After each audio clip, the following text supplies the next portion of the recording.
Hello, this is Laura Hockman. I am a family medicine physician, the founder and CEO of Happy Day Health, and the medical matchmaker.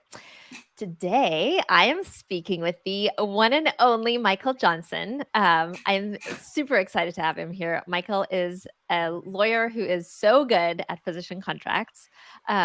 And someone that I refer to all the time when I'm working with a physician, and they have consistently had good experiences because he's not only an awesome lawyer, he's also a good human being.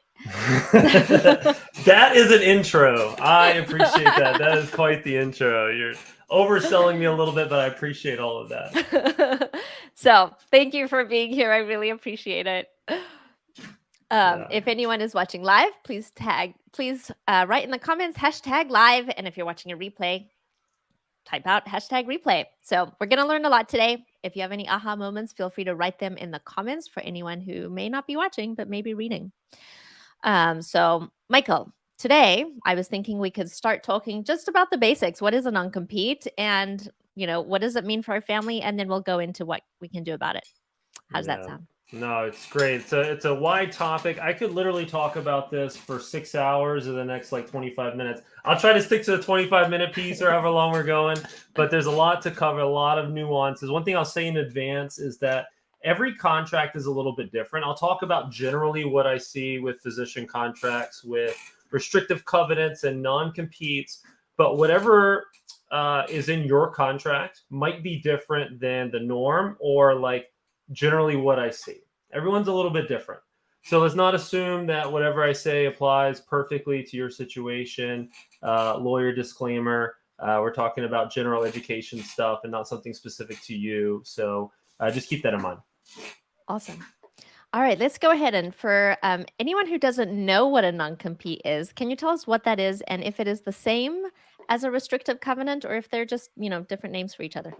Yeah, so restrictive covenants speak to a contract provision that restricts what you can do outside of your employment and after your employment ends. So it's an important starting piece is that the non-compete and non-solicit, we'll touch on the non-solicit, we'll focus on the non-compete, but the non-compete applies during the employment and for some period, sometime afterwards. Sometimes a long time, sometimes a short. But it actually survives the end of the contract. Most of us think, oh, well, if the contract's over, then our rights and our obligations are also over, but that does not apply to restrictive covenants. There's three main types of restrictive covenants. There's the non-compete, we'll get into in quite a bit of detail, but then there's also the non-solicit, which speaks to what you can do with your patients and with the other employees of the company. It restricts the things that you can do with those folks after the employment ends and during the employment. And then the third piece is confidentiality. Sometimes it's called non-disclosure. You can't go on social media and bash your employer and spill a bunch of sensitive details, that sort of thing. Those can get a little bit rough. But we'll focus on the non-compete. Just like a general overview, the non-compete generally restricts the where part of where you can practice after the employment ends. And it really starts off with three main points. There's location and geography and time. So normally physician restrictive covenants apply to one location, and then you draw a bubble around that location, which creates the geography that you can or cannot do things in after the end of the employment or during the employment. And then there's a time piece. So a common one would be from the location, the primary practice of the employer for 10 miles for 2 years. Okay, let's work with that as our sample. That 10 miles is a radius. It's not plugging it in Google Maps. A lot of clients get that wrong. It's kind of tough. They get really excited because it's yes, it was 10.1 miles away on Google Maps. And well, Google Maps took you like this. So it's actually 6.5. So that's not good. The geography is as a crow flies. So you got to go on to Calc Maps, or there's a few other map places, but you draw a big bubble for where you practice. But That non-compete zone, that restricted area, sometimes referred to as restricted area in your contract, that's the area that you can't do things in. Often it's you can't have an office there, you can't see patients there, that sort of thing. So that's a general overview. And does it typically limit you from doing anything within that area, or is it more you can't do your specific thing you were doing with us? That's a great negotiating point. So if I'm negotiating on behalf of, let's say you, I'm going to say that it's only like primary care, only family practice. That's it. The employer is going to want it to apply to any practice of medicine, want to make it very broad and expansive.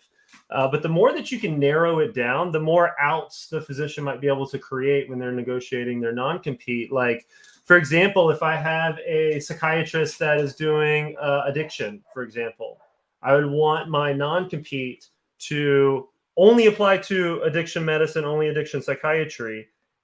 And like a general outpatient job would not apply. You could do that within the restricted zone, or maybe like an inpatient job or something like that. So the scope of the practice of medicine that is forbidden within that zone is a really good point. And a lot of times employers will want to restrict every practice because it helps them retain an unhappy physician. That's not really what the law is supposed to be about. It's supposed to be about protecting the employer's legitimate business interests.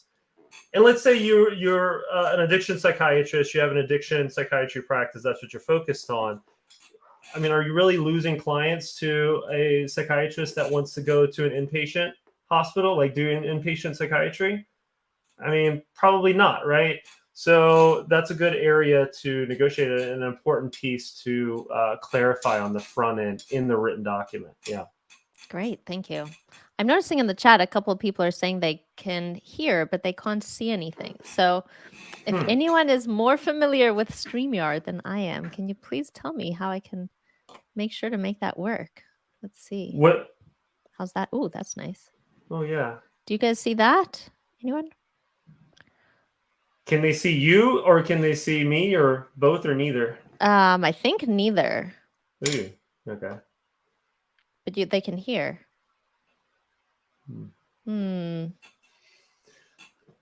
Anyway, we can keep chatting, so at least they can hear us. That's more important than seeing us. And if anyone would like to chime in and tell me what buttons to push, please do. Okay, so that makes sense. And then if you have a non-compete, let's say you're practicing on the corner of First and Main Street, whatever, even though Main Street is typically First Street. So First and Main Street don't always intersect. That's a good example. I'm already street. liking this hypo. This is good. So okay, so you're working on the corner of First and Main Street, and your practice has one location, and then the hospital that owns the practice, or maybe it's a private practice, they obtain other practices, or they expand, or they buy practices. What happens in that circumstance when it comes to the non-compete? Yeah, so it depends on how it's written in the contract. If it applies to only one location, that's preferable. I want to negotiate one location, and that one location should be either just spelled out like this is the address. That's great. Okay, I prefer that. That's like option number one. Option number two is the location where the physician spends the most time in the last 12 or 24 months. So at least like where it is. It might move a little bit depending on where they send you, but at least it's one bubble. One bubble is helpful. Like if I draw like 5 or 10 bubbles on a map, like all of a sudden there's not much map left, right? So I like to have one. So depending on that definition, when a practice is either bought out or buys other practices, expands, if that definition is a little bit loose and open, if it applies to every place that the physician provided any services in the last 12 months, or any practice location of the employer, then that can be incredibly expansive. Even like a 5 or 10 mile non-compete, if they go from one location or 5 locations to 20, like, now you're leaving town. At its core, I never want a physician to really have to move, like the you have to leave town non-competes.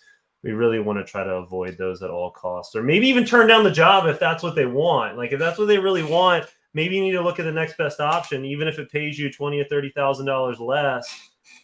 It's probably worth it. Like they need a huge premium to really knock you out from ever being able to leave the job and stay in your house.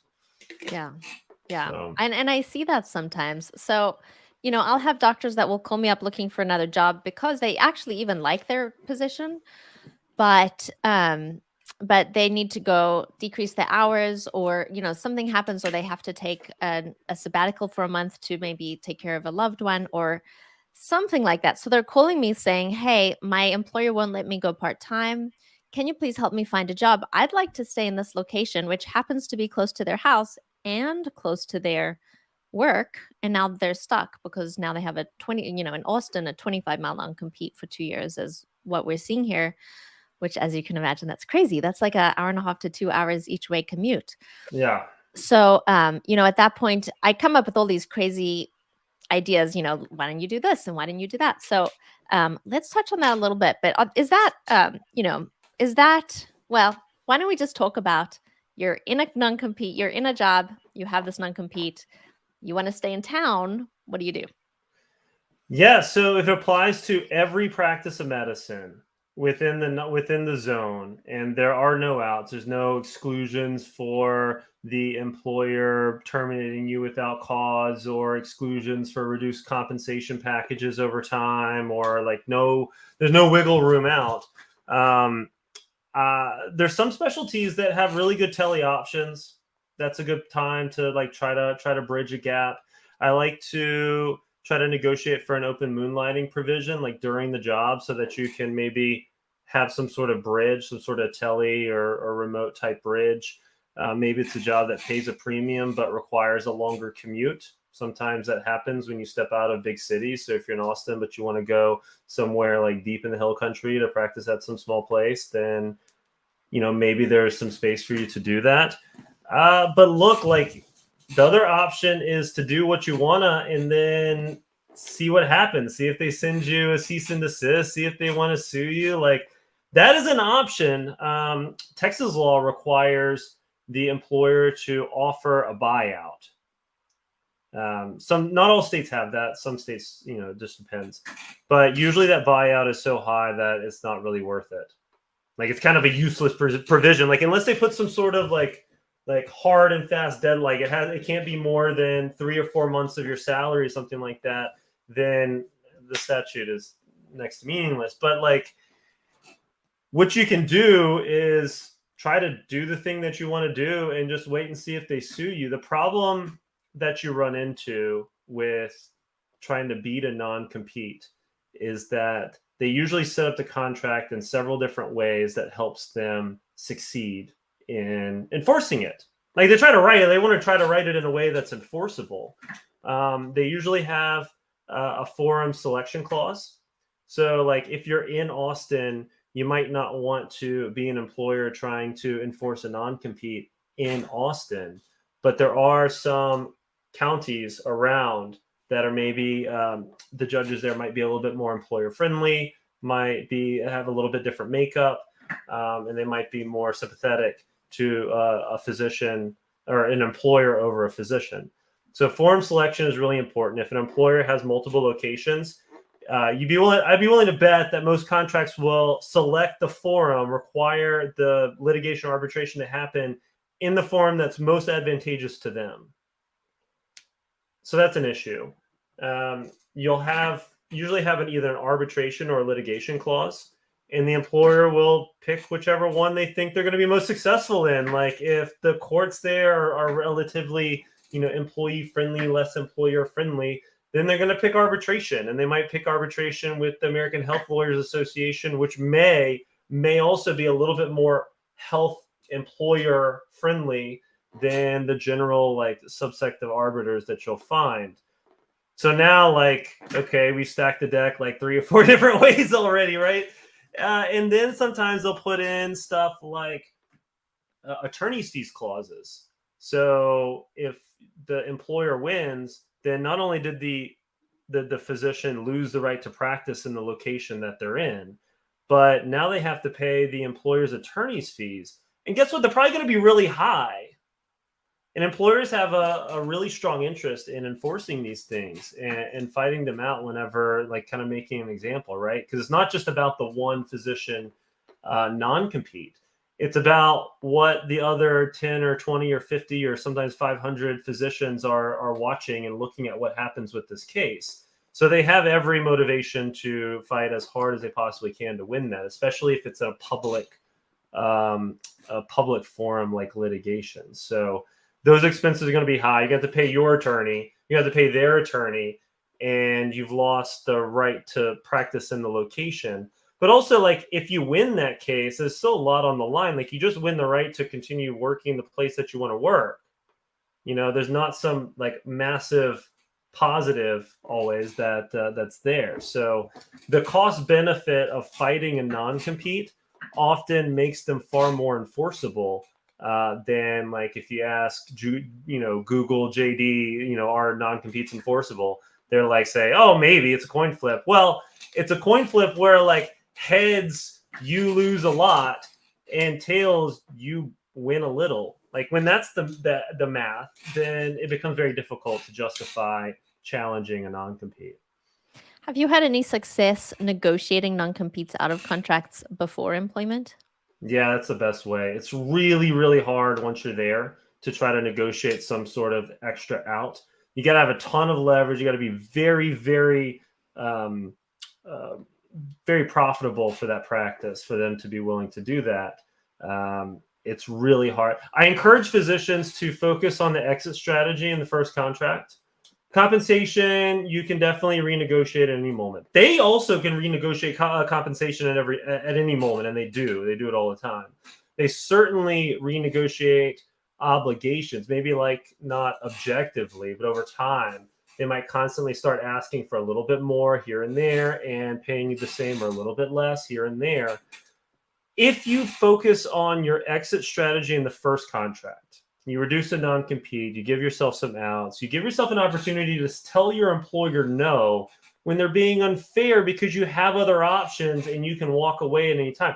If you have that power, then you can renegotiate throughout the entire contract. But if you lose that power in the first contract, it's next to impossible to get it back. It's really, really hard.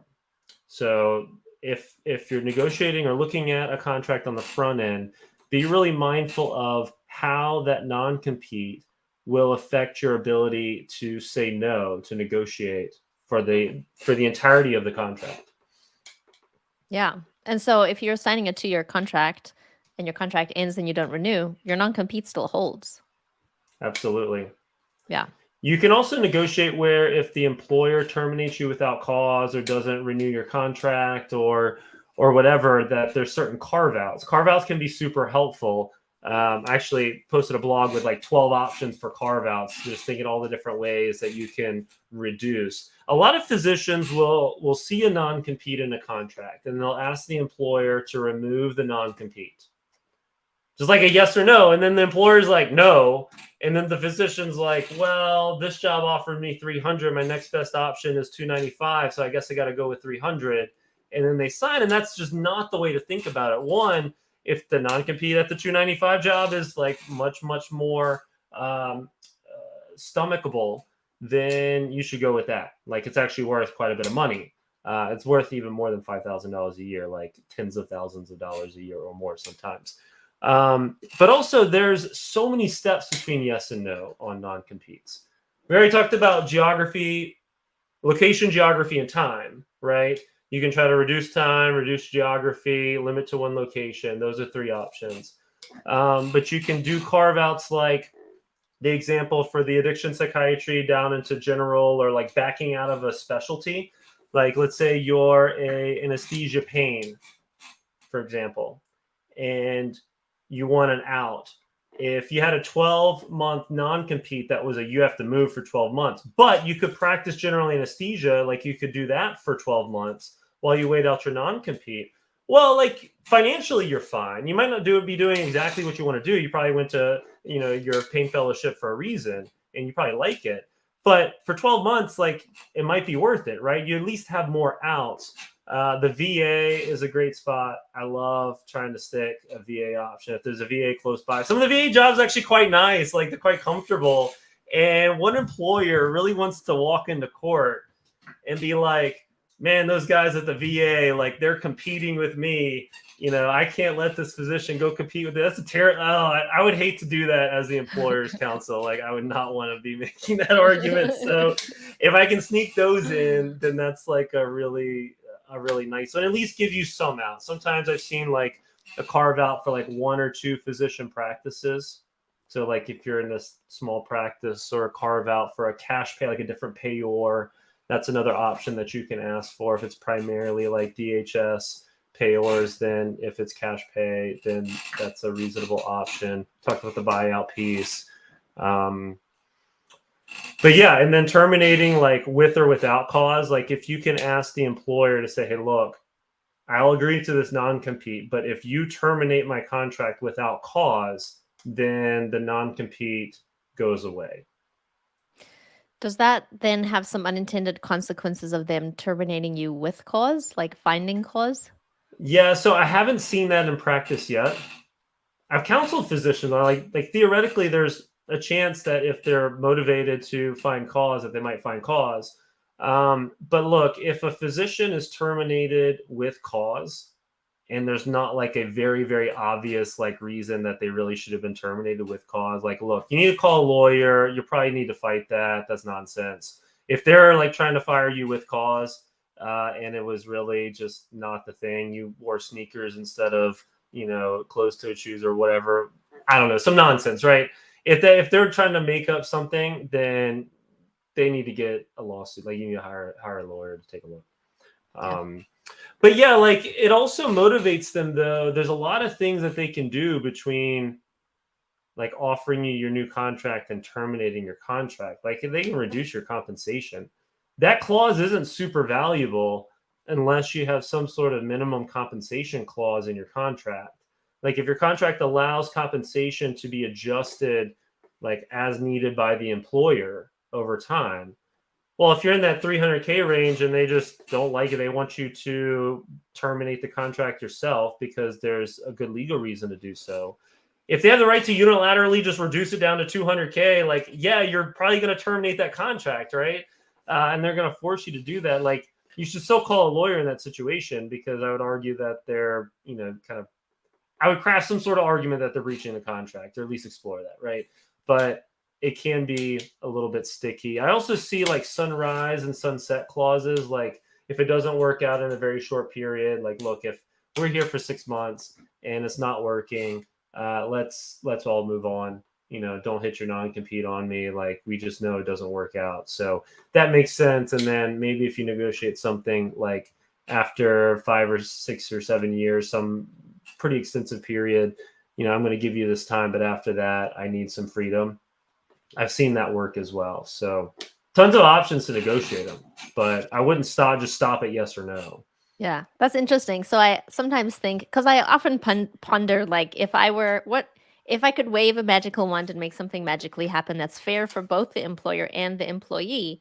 And working with practices, I do now understand their fear of the doctor leaving and taking all their patients with them. So I understand the need, and I say the word need loosely, but I understand the reasoning behind a reasonable non-compete. Maybe not a not reasonable non-compete like Right. we're seeing nowadays. But when I think about what would be fair, I didn't know there was a term for that called the sunrise thing, which I just learned. Thank you. But it seems like if the doctor were there for long enough, and I think 5 years is fair. At that point, they've recouped their costs of hiring them, of building their patient base, and they've been hopefully profitable to the practice. At that point, yes, it would be awful if they leave for the practice, but it seems fair to not really restrict them at that point. Yeah. I agree. When I also will represent smaller private practices and advise them on contracts. And I say I add those in. Like, if they want to start with the non-compete, just it applies, and the physician wants to sign it. Like, look, I'm fighting on the other side of that argument, right? But like, okay, I understand. But if they want to make it reasonable and appropriate and actually craft a great deal for the physician, a ton of these are very helpful. They might be able to get a physician for something less than the 300 number in our example. Like if you can get the same physician for 260 or 270 to do the same job as requires 300 for a terrible non-compete, then I would argue do that. Like that's going to save you money, and you're going to be better off. Look, the best non-compete that a business, that an employer can have, is simply having the best option available. Having happy physicians is a great non-compete. You want one that's super enforceable, do that, right? You'll win every time. But also with the sunset clauses, the next option there too is offering partnership, right? So if it's an employed position and there's no option to like buy in and become a business owner and reap some of the financial benefits and some of maybe the tax benefits and all of that of owning your own business, if that is never on the table, then a lot of those practices might lose their physicians. There might just be like a cost benefit that says, look, I realize you're very fair to me and the compensation is very fair for an employed position, but business ownership is something different. As long as it's something that you want to do. A lot of folks don't want to do that, and that's totally fine. I love owning my own small practice, my own business. It's so much fun. It's not for everybody though. So I would say if they want to have the most enforceable non-compete, it's a great job, great opportunity, great balance, plus an opportunity to reap the benefits of ownership one way or another. Creating that autonomy, maintaining that is much better. But I talk negatively about non-competes, but I definitely understand them. I also really understand them too. If you're a partner in a small practice, like, look, if you're buying in, let's say there's a 5 physician practice, you're buying in, you're going to be number 6. You're really buying the goodwill, right? You're buying that a bunch of patients know these 5 folks, they come to see them all the time. Their reputation is really good. They're well established in the community, and their patients are going to keep coming back, right? That is the business that you're buying.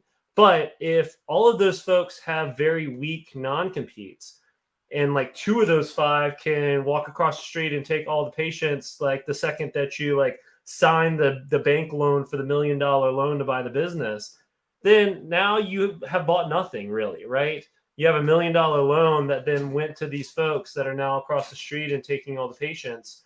Like, I kind of get it. I wouldn't want my client to be fearful of that. So if you're buying in, I do want strong protections between business owners, but the protections between the owners and the employed physicians, I think we should view those differently.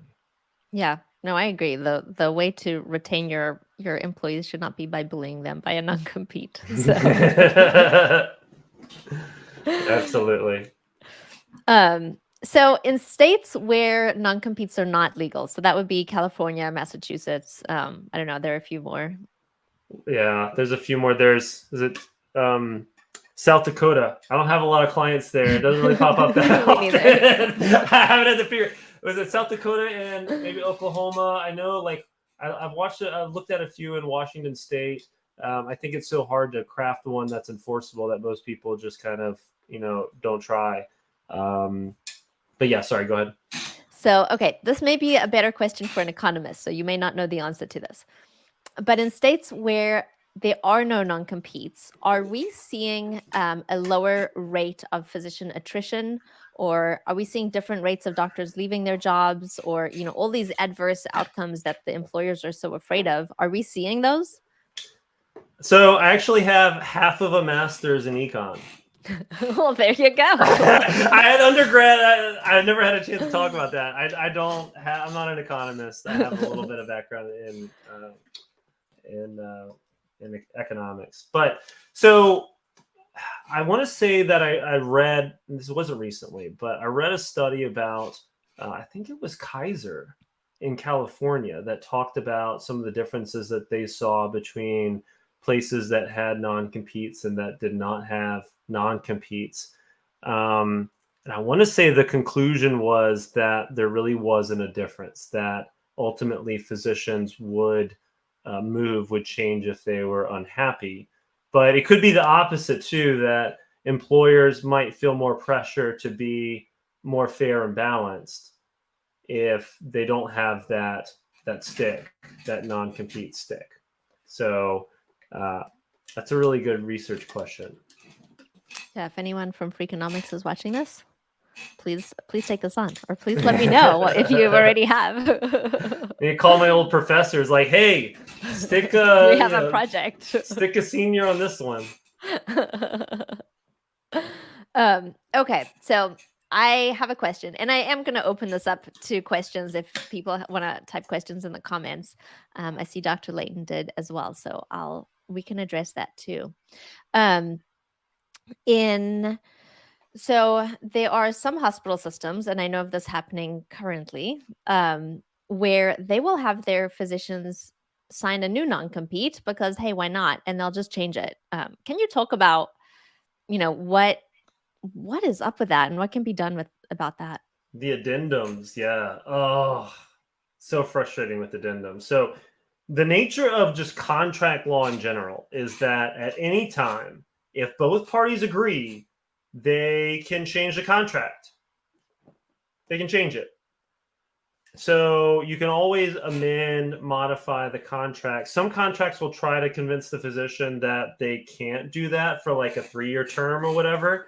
They might even try to state it. But look, at its core, all of these are negotiable. Your leverage during that 3-year term may be very low. You might have more leverage at the end of that term because of whatever's in your contract. That might be true. But these things can be changed at any moment, such that if they see an opportunity and they're like, hey, we can improve our contracts, we can strengthen them in this way, we just have to present all of the physicians with, or each physician individually, or whatever they want to do, we have to present them with an addendum and say, look, you kind of have to sign this. They may or may not explicitly say like, hey, if you don't sign this, you're fired, but they could. And as long as there's a termination without cause clause, there always should be. Occasionally there's not. There should always be a termination without cause clause on behalf of the employer and the physician. And that's really the extent of the employer's promise. Like an employer presents you with, let's say they want to increase your non-compete from 2 years, 10 miles to 2 years, 60 miles. And you're like, hey, you got to leave town non-compete. I can't do that. And they say, well, you got to sign it or else we're terminating your contract. And you're kind of there, right? So you gotta be ready for that. I encourage physicians to always have an up-to-date exit strategy. Just scan the market. You don't have to do it all the time. Okay, you don't have to do it every day, but like at least every couple of years, just have an idea. If I had to move, if I had to leave this job, do something different, what is my next best option? And also that kind of gives you some power too. Often physicians think it's like all doom and gloom out there, that they're never going to get the same job and they have the dream job and everything else is going to be worse. But in fact, if you start looking around, you might find that you're actually undercompensated by sometimes a significant amount. Often physicians in employed positions that are loyal are paid less. It's so frustrating. Like the longer you stay there without trying to fight back or like checking the market or making sure that you're paid appropriately, the less likely they are to give you a raise, especially if they don't have like standardized comp packages across the entire specialty, especially in bigger employers, right? So there's a lot of good reasons to scan the market occasionally, to just understand your rights, understand what's out there. You're a lot more lenient than I am. I tell everyone, have a backup plan. You always have to have a backup plan just in case. Like I mean, I think it's so important, and I talk about that. I have my clients write out a written exit strategy. So if I have a physician, like a resident or fellow taking their first job, write it out. I understand that if I don't like this job, I'm not trapped here. Here are my options. Maybe I'll write out that like, hey, for the first 2 years, because of the signing bonus piece or a training stipend piece or a student loan reimbursement piece or whatever, it might be more challenging. But at this time, I have these options, and my restrictive covenant will make my next best option most likely to be in this town, this distance. Here's going to be my new commute. I've looked at some employers, I've heard that, this place is offering this and whatever, right? Just map it out. What is a malpractice tailpiece? How much is that going to cost me upon exit? Is it zero because the employer is going to cover it? Or, you got to pay 5 or 10 or 50.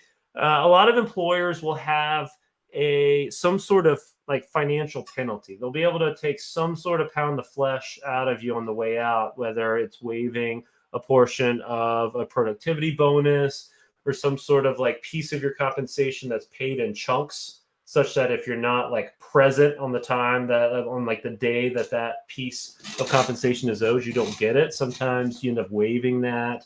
There's usually something. So you want to like map that out as well. What compensation am I going to have to give up? What am I going to have to pay back to my employer, if anything, or like to malpractice, right? I think of those as the same things. Where's my next option? And keep all of that current. Yeah, and have your resume handy. Have it ready. Things move fast. They do. Yeah. If you were to sign a 1099 contract versus a W-2, do 1099s have non-competes as well? Sometimes, yeah. I see a lot of them in hospitalist positions, and the thing that the PRN that employer is really looking for primarily is to not mess with their relationship with that hospital or maybe that hospital group. So sometimes the non-compete will look quite different. It says like, if you go through us to contract with this hospital, you can't like then cut us out. Like, we're the middleman. Like, you can't cut us out. That's the relationship that they want to protect. Sometimes they phrase it as like not a non-compete, but like an interference with contract provision, like try to get around some of the restrictive covenant, maybe some of the negative case law around restrictive covenant, and call it that. 1099s really should be more about trading time for money. So it's not about like forcing the physician to remain loyal for an extended period. So the non-compete should look really, really different. I'm not a big fan of like the 2 years and 25 miles non-compete for a 1099. Like, neither of you are really making a long-term commitment to each other. Like, you're committed to seeing other people here. Sorry, I had to It's go like there. it's the open. Can you say an open employment relationship? Yeah, it's getting a little spicy, but y'all are not like in a monogamous relationship. You're not saying that on the front end. This isn't a marriage. I don't want to compare employee-employer relationships to marriage either. But the point is that it should look quite different. You should not agree to punitive restrictive covenants for short-term 1099 type contracts. Yeah, that makes sense. So I'm curious to hear your thoughts. So I was offered a very large non-compete. I walked away. Like, they wouldn't negotiate. So to me, it was just it was a Awesome. non-starter, like total deal breaker. And when I spoke with physicians who either, didn't read their contracts or for whatever reason they signed it, what I heard a lot was, well, I didn't have a choice. So I feel that we are in this predicament because enough of us are signing them or feeling that we don't have the power to fight it or walk away or whatever. And that was the best thing that ever happened to me. I mean, it completely changed the whole trajectory of my life because I walked away. I mean, here I started a company helping doctors to not get into this mess, in large part because of that, the way they just would not negotiate. And so I walked away. The only way I see of us getting out of this is if enough of us do that. Like, if enough of us say, hey, I'm not signing your non-compete, I won't work for you if this happens. Eventually they have to change it because you can't run a hospital without the doctors. So anyone watching this, please type in the chat, I will not sign a non-compete. Or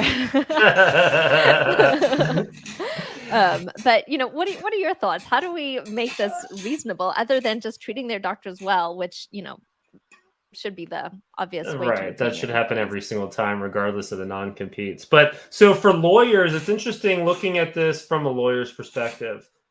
We are all we maintain our licenses through the Supreme Court of each state. We're not beholden to government technically as lawyers. We're a self-regulating profession. And we've made it we've made it unethical across states for lawyers to have non-competes against each other. I can't sign one. Like, I'm looking at bringing somebody on right now. That'll probably happen within the next couple of weeks, but I can't make them sign a non-compete. Can't do it. If you like own a practice, then like there's a couple like little things that you can do, but it's not like you hear about lawyers leaving and starting their own practices all the time. Like, there's just so much more freedom to move around, and ultimately, I think the clients benefit from that. It's a more freer marketplace, that sort of thing. So a way would be like the AMA, or each individual group that sponsors, just to say like, hey, look, no one should do that anymore. We're going to make it unethical or whatever. But a lot of those statutes are actually written by state legislatures. Our ethics rules are written by lawyers writing rules for lawyers. So if I could change one thing, I would be that make physicians do it for themselves instead of like state legislatures. But yeah, like, look, I would love to like create a groundswell where everyone just stands up and says, we're not going to do this. Right. But when I'm like representing an individual, like, I'm not going to force my individual client to like fight that battle by themselves. Right. I have to be realistic. And there are ways to negotiate carve outs and to properly evaluate the impact of a non-compete on the overall package presented by the employer, and just push back. Look, even if you just push back a little bit, you have a little bit of carve out. You carve out the VA, you carve out a small private practice, you carve out like a sunrise or a sunset clause. Like, all those little things matter piece by piece. If we keep doing that, they're going to become much more common, especially if you're dealing with mega health. And look, for some specialties, I realize that maybe the availability of physicians might be equal or greater than the number of jobs available, and that makes it really challenging. But for some specialty, I'm thinking about my psychiatrists out there, my wife's psychiatry, so like I might have like a vested like somewhat conflict of interest, but I would say like it's in the positive. Like, I want all psychiatrists to have a great deal. Like, if a psychiatrist is just like, yeah, I'll just take the first offer, like, no sweat. I'm like, no. Like, you have so much leverage right now. Like, there's so many places that cannot fill certain specialties, certain lines, right? And if you're in one of those, like, you really need to try to push it a little bit, especially if you're working for a larger employer. Not only do you help yourself, but you help everyone that's there, and you help the folks that are coming after you, and then the next class, and then the next class, such that like by the time we get to like late 20s, the 20, 30, whatever, like, it just becomes natural. Like, every employer is like, man, I've got to go back and forth for the next 3, 5, 10 weeks about this non-compete because these folks, they listen to Dr. Hockman and Michael Johnson, that curly hair dude, and like, man, we gotta negotiate all these non-competes now. So every little bit helps, is what I would say to an individual physician. But for big groups, yeah, I would love for everyone to just stand up and say no. Yeah, I agree. I think that's a huge part of us taking back medicine. I think we all do our part. I'm doing a huge part. You're doing a huge part, even though you're not a physician. And that's one thing that every physician can do, is just fight your non-competes. Let's just get them out of the contract. Yeah. No, absolutely. Yeah. Okay, so I think let's get to questions. We have some in the comments, and if anyone wants to add, let's see. All right, so what are your thoughts on physicians hiring a third-party person for contract negotiations versus working directly with the HR team for the medical group? So, good question. I like to have physicians empowered to negotiate for themselves. That's like the standard. Like, if I'm bringing somebody on, my first option is to try to coach them up, explain how to negotiate for themselves, teach them a little bit about negotiation, how to structure their arguments, and then let them take the lead. Like, it empowers physicians to do that on the front end, on the first contract, at the beginning. And then also, like, every single day thereafter, like, this is a constant negotiation. You're never really done negotiating with your employers. And if your employer knows that you are calling the shots, that you're going to stand up for yourself, and you're not going to let them like do a lot of the things that they normally do to physicians, that you know your value and you're willing to fight for it, then I think you're going to have like a healthier relationship with that employer, again, to use like the relationship kind of pun, right? But I think the relationship's going to be healthier over time if like an outside person comes in and says like, this is what the physician's going to do or not going to. That can also be very helpful. It takes it out of the physician's hands and like creates a more neutral third party that's saying, hey, here's what's reasonable. That can also be very powerful, very effective. But I guess the first option would be to like help the physician do it themselves. It's like teaching a man to fish instead of just giving him fish. Exactly. I'm seeing also from client, like from a few years ago, the ones that had a really meaningful negotiation on the front end from themselves, like from their own email address, from their own phone calls, I'm seeing them being treated maybe a little bit differently over time, a little bit better over time than physicians that just took the first offer. Like sometimes they're just kind of testing, like, is this physician paying attention? Like, are they really not going to question like this one nonsensical thing that we just put into our quote unquote, air quote, standard contract? Like, why would they agree to that? Like, they're clearly not reading. Sometimes they'll do stuff like that. I'm not a big fan of that, obviously. But sometimes they're really just testing you and seeing like what they're dealing with. And I want to put a plug in here because I work with small physician-owned practices, and typically the practices that I've worked with, when we're talking about contracts, they come at it with a very different philosophy than what I'm seeing from Mega Health, to use your words. And they are putting in their contracts, they're trying to make it as fair as possible, and they're getting my input on, is this fair? Is this something that is reasonable for me to put in the contract? And I'm seeing a very different side of being an employer from the smaller practices that I'm working with, because they actually care and they actually want their doctors to be happy. So anyone that's only ever thought about hospital employed positions, and the younger physicians haven't really been exposed to private practice as much, I would say absolutely have a look at them, because they're different in a good way.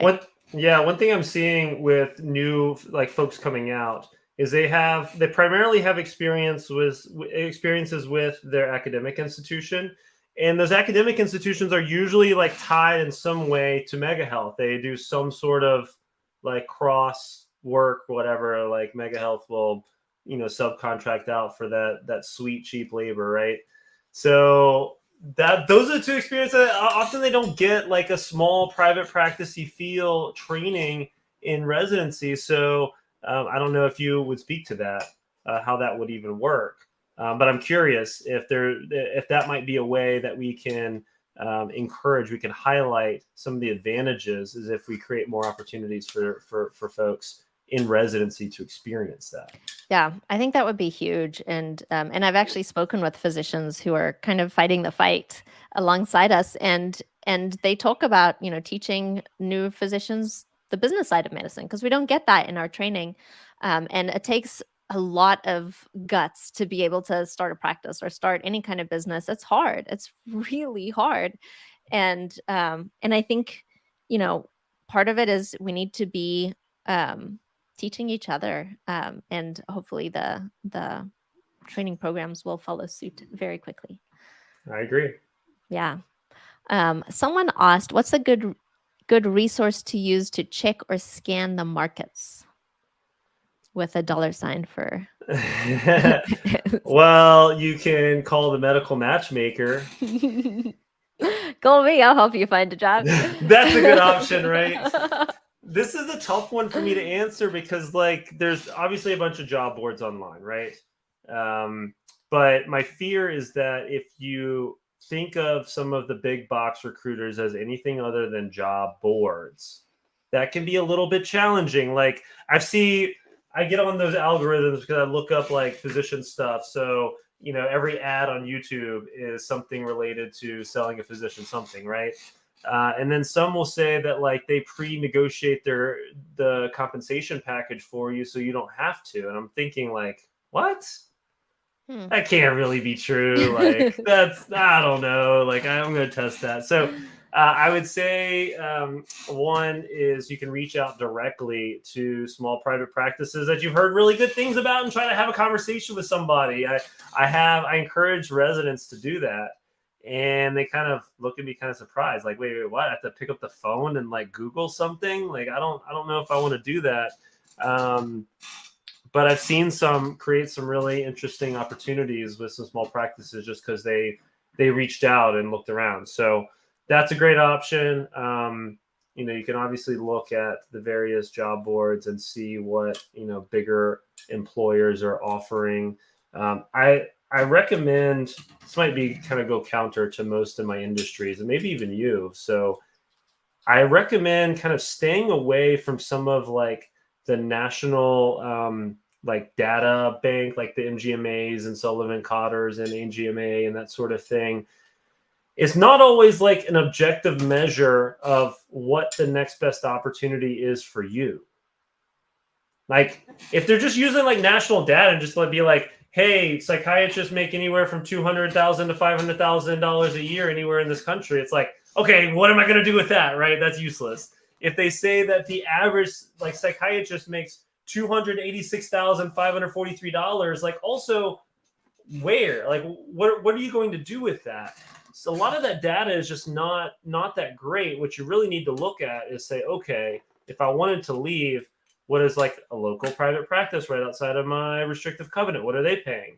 If I was going to go for a bigger employer, wouldn't encourage it as like a front, first option. But if that's what you wanted to do, what are they paying? And then if you wanted to go to an academic institution and do something a little bit different, what would that look like?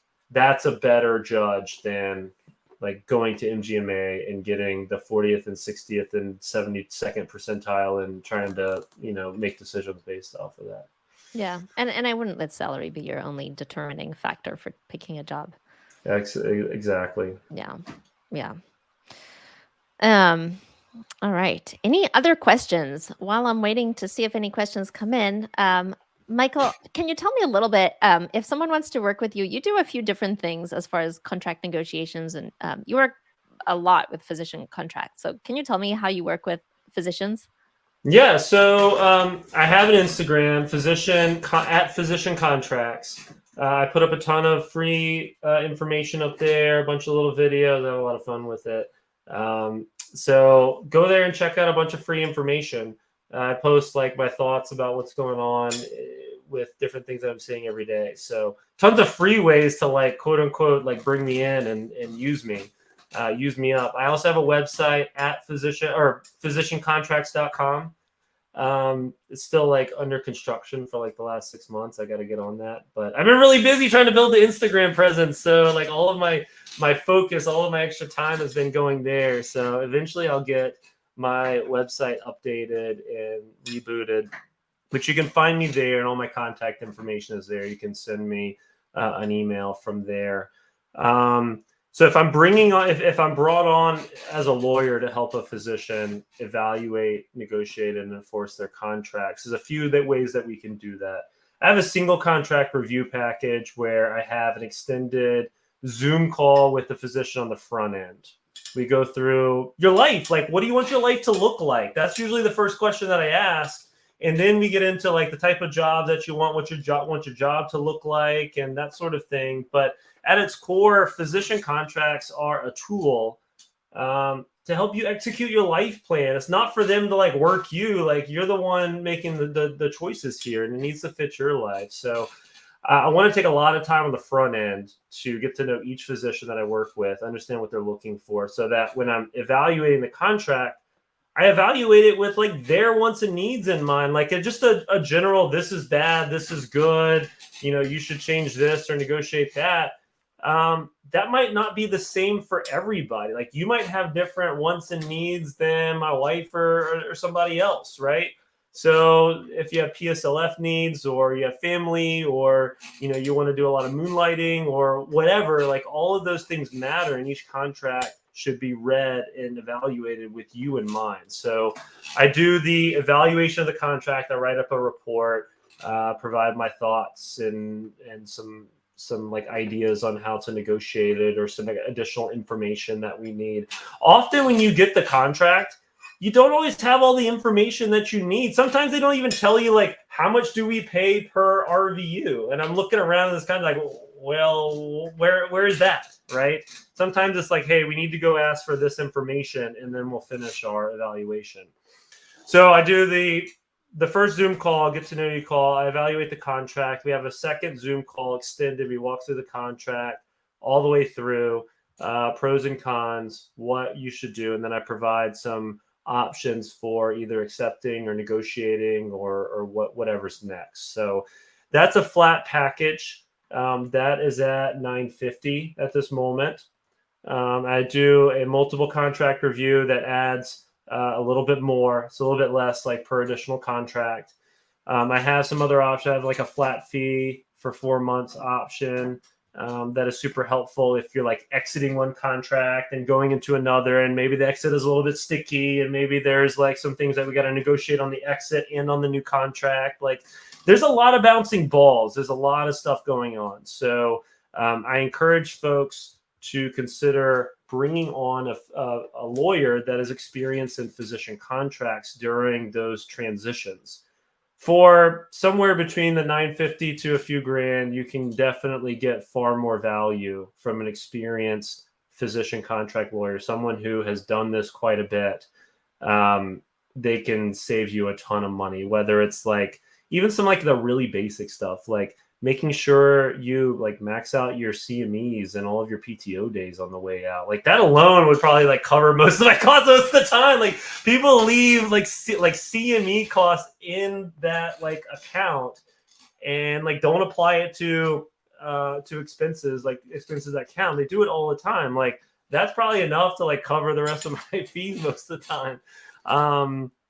But yeah, just mapping all that out can be really challenging. Like physicians might only do this a few times in their career, hopefully less. But I do it a couple times a day, so I see quite a bit, and I can add a lot of value there. So there you go.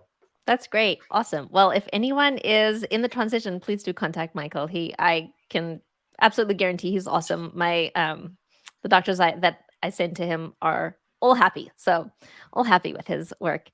So to end off, again, this is Laura Hockman. I'm the family physician and medical matchmaker. I'd love to help you find a job. I'd love to help put you in a job that better aligns with your value systems, and then we'll treat you well. So reach out to me. My website is www.happydayhealth.co, and or even just if you're curious what's out there, I'd be happy to tell you about that.